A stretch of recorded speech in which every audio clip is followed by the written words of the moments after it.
matter is that the Satanic Temple is actually nothing more than a group of pranksters who go around and take advantage of gullible people around the country trying to raise funds and promote the profane. And that's what they've done. The person that leads the group uses a fake name, and he has a history of this. Now, under the First Amendment, everyone has a right to free speech, and we respect that. Even people that disagree, I'm open for that.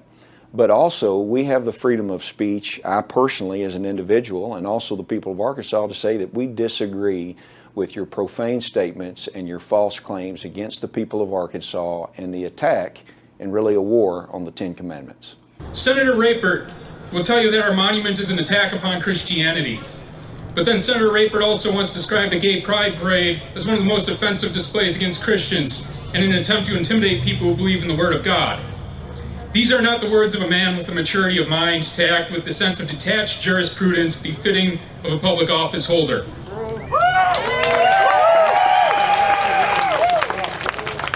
Senator Rapert will tell you that his Ten Commandments monument is not a religious monument, rather it is a monument celebrating the heritage and history of American law. If he were to make this claim in earnest, it would indicate that he is as unqualified to hold the title of minister as he is to hold the office of senator. To be sure, the senator reduces the Decalogue from the sacred to the historical in an attempt to shield it from claims of religious preference and litigation. However, it is a dishonest move that is an insult to both the Ten Commandments and American history and heritage. Well, the Supreme Court's been very clear. The standing precedent, the 2005 Texas case, Van Orden versus Perry, was an attack on the Texas Ten Commandments monument, which is very similar to the situation we have here. We have several monuments here at the Arkansas State Capitol, including the Little Rock Nine. If you go down there, you're going to see Christian verses at the Little Rock Nine. You're going to see the Liberty Bell, which has Leviticus on that. You're going to look at the state seal in Arkansas, which has the angel of mercy on that. And so what these people are doing are attacking some of the Judeo-Christian history and heritage of the country. But on the law, the Van Orden versus Perry case said that yes, the state of Texas has a right to put up the Ten Commandments monument. And they even laid out in the case itself, the Chief Justice made reference to the Ten Commandments that's on the lower left and lower right of the doors entering the Supreme Court chamber in Washington, D.C. I was there just a few days ago. I went in, I looked at those Ten Commandments, I took a picture of them, and then just above the head of the Chief Justice is Moses himself. So the bottom line is the U.S. Supreme Court displays the Ten Commandments. The state of Texas displays the Ten Commandments. I've personally been to the Ten Commandments monument in Colorado and in Arizona, and I'm told Missouri has the very same. If the Ten Commandments display is good enough for all of those other state capitals and the United States Supreme Court, sir, it's good enough for the people of Arkansas, and we will defend the law. Senator Rapert will tell you that the placement of his monument on the Capitol grounds is, in part, justified by images of the Ten Commandments on display within the Supreme Court of the United States. What the senator fails to mention is that the Decalogue is nowhere listed inside the Supreme Court, and representations of a stone tablet whereupon are inscribed the Roman numerals 1 through 10, often mistaken as representative of the Ten Commandments, were in fact described by the artist as representative of the Articles of the Bill of Rights. Where Moses is represented within the court, he is depicted alongside many great lawgivers of history, including Hammurabi, Napoleon, Confucius, and Muhammad, to name but a few. Nor is Moses central among them.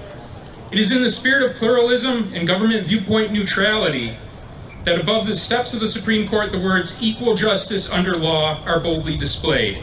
In fact, the Supreme Court has consistently upheld that where religious public expressions are allowed for some, it must be allowed for all.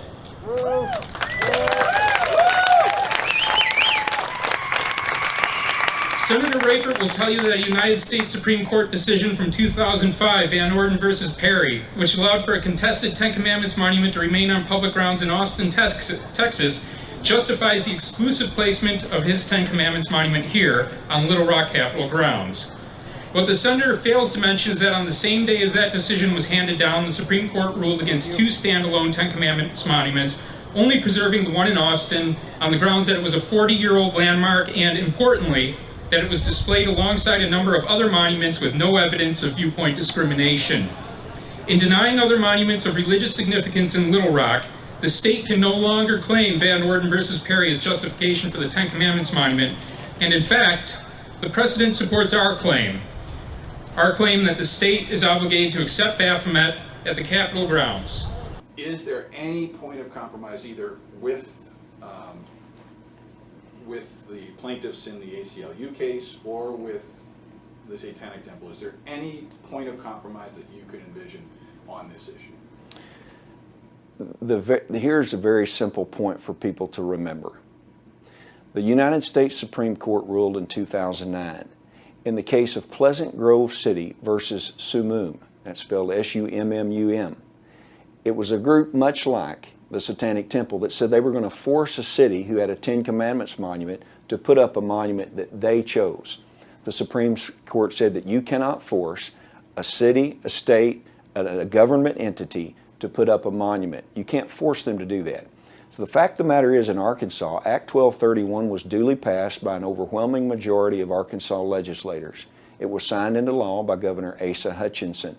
We even had open and public hearings for the Secretary of State and the Capitol Grounds Commission, and even allowed these outside extremists to come in, make a presentation on their profane symbol that they want to put up, and offer to them they can make application. They did so.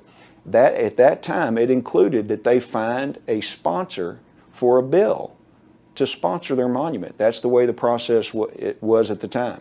And they were unable to do that. They sent letters to legislators asking them to help them.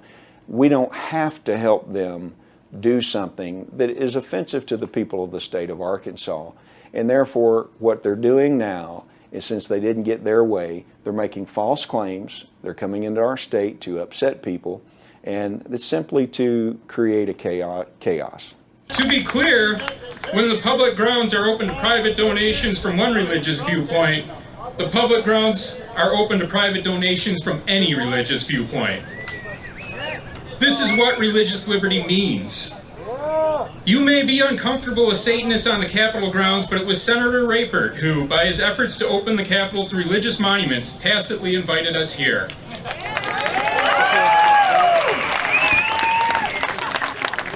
To be clear, the Ten Commandments monument standing on the Capitol grounds to the exclusion of other privately donated monuments of religious significance is illegal. According to the Arkansas State Constitution, no preference shall ever be given by law to any religious establishment, denomination, or mode of worship above any other.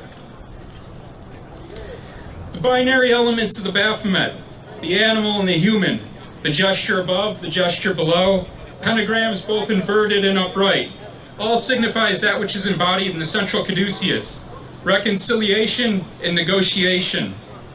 Baphomet, on the same grounds as the Ten Commandments, does not represent a conflict, but a resolution.